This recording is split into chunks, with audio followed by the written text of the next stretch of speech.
We're starting at the bottom on today's decorating basics. That's with the cake base. Now, if you're doing a very, very large cake, you may actually want to consider plywood and covering the plywood with some foil. But for most of the cakes that you're going to be doing, you can actually use cake boards. They're pre-made and pre-cut in circles and rectangles.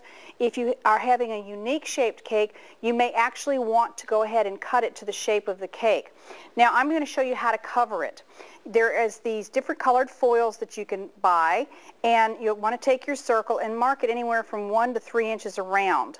And then we'll cut it out. But to save some time, I went ahead and cut it out.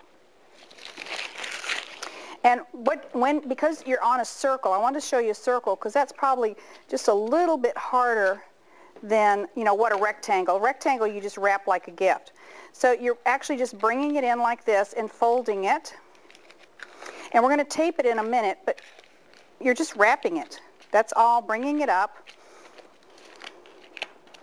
Now what I like to do after I kind of get it all wrapped in like this is, before I tape it, is I turn it over and kind of smash in, for lack of any other term, any of my little tips that are there. And if you go like that, it'll actually lay flatter. And then you can just take tape and put it all the way around to actually hold it down. Okay? So that's your cake board. Now I also wanted to talk about some turntables because they make your decorating very easy. There's a variety of them out there, from very short ones, so you actually spin it around so that it turns. Another height.